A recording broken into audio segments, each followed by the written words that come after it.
Karl Marx. It's a name you've definitely heard, right? But what did he actually believe? I mean, his ideas have been praised, blamed, and twisted for over 150 years. So today, we're going to cut through all that noise and get to the real core of his thinking. And to do that, we have to start with the world that made him.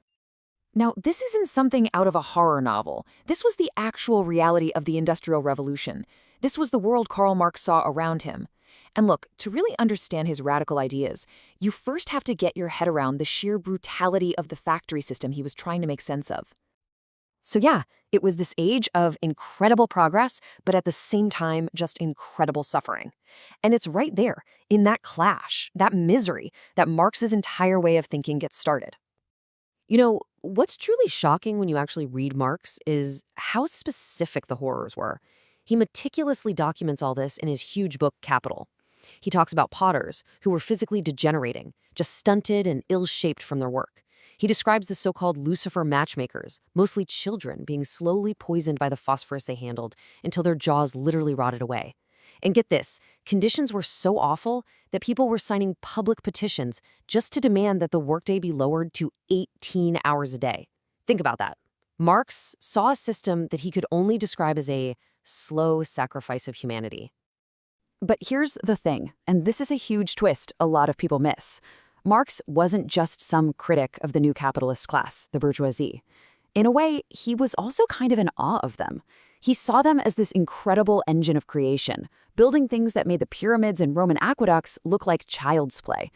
But at the exact same time, he saw them tearing apart every human relationship, boiling everything down to what he called callous cash payment, and just naked, shameless, direct, brutal exploitation. So who was this guy? Who was the man who looked at this two-faced world and believed he could explain its entire future with scientific certainty? Let's take a quick look at the theorist behind the theory. I mean, Marx was a radical his entire life. Born in Prussia, his views got him kicked out of Germany, then kicked out of Paris, then kicked out of Brussels. He finally lands in London, and that's where he spent the rest of his life as a scholar. Imagine this, day after day, he'd sit in the British Museum library from 10 in the morning till 7 at night, just reading and writing, all while being financially supported by his wealthy friend and collaborator, Friedrich Engels. And let's be honest, he wasn't exactly Mr. Charming. Sources basically describe him as the walking stereotype of a pedantic German scholar. You know, brilliant, but also insulting, paranoid, and just terrible with anyone who disagreed with him. And yet, by all accounts, he was also a really loving husband and father. A deeply complex person, for sure. Now, okay, we absolutely have to get this out of the way. A lot of people hear Marx and their mind immediately jumps to Stalin.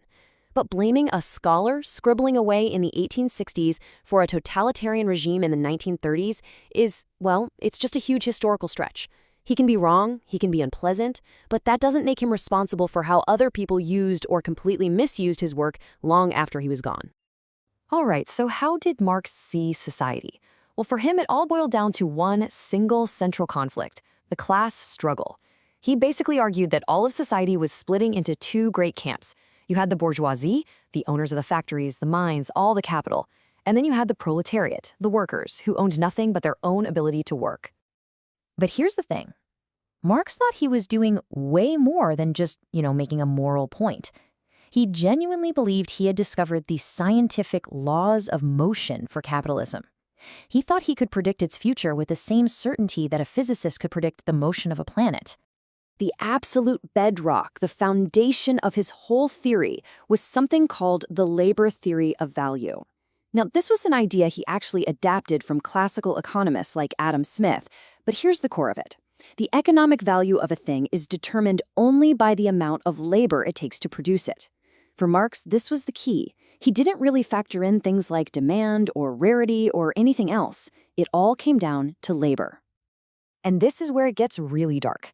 If all value comes from labor, then profit, for Marx, has to be a form of theft.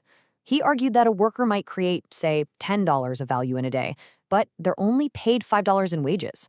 That other $5, the surplus value, is sucked up by the capitalist as profit.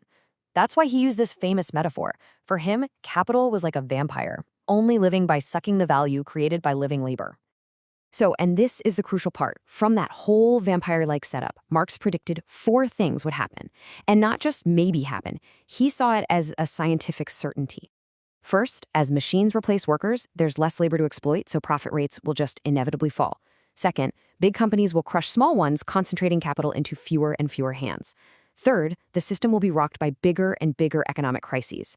And fourth, all of this will eventually lead to a final, intense showdown between the two classes. Okay, so that was the theory. Those were his big scientific predictions from way back in the 1860s. The big question is, now that we have 150 plus years of history to look back on, how'd he do? All right, let's take a look at the scorecard. Did workers become more and more impoverished? Nope. On the whole, living standards rose, and dramatically. Did profit rates fall over the long term? There's really no clear evidence of that. Did bigger and bigger companies take over everything? Well, that was kind of true for a while, but for the last 50 years or so, that trend is actually reversed.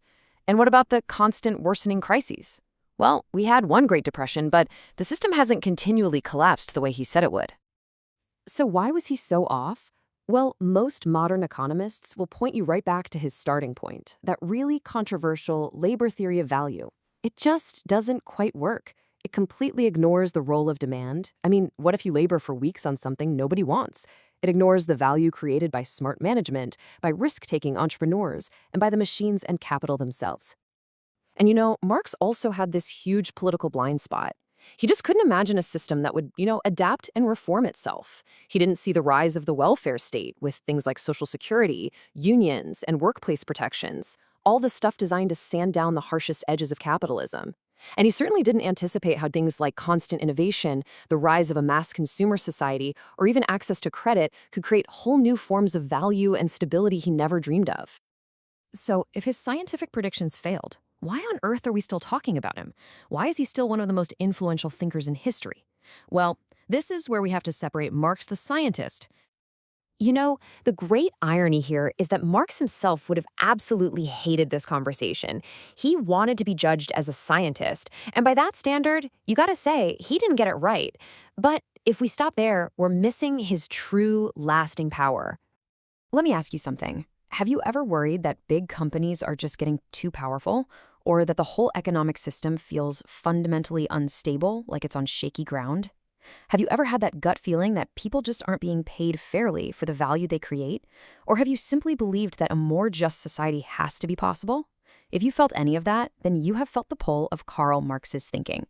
His answers? Maybe they were wrong, but the powerful, gut-wrenching questions he asked about fairness, power, and justice, that's the reason he still echoes so loudly today.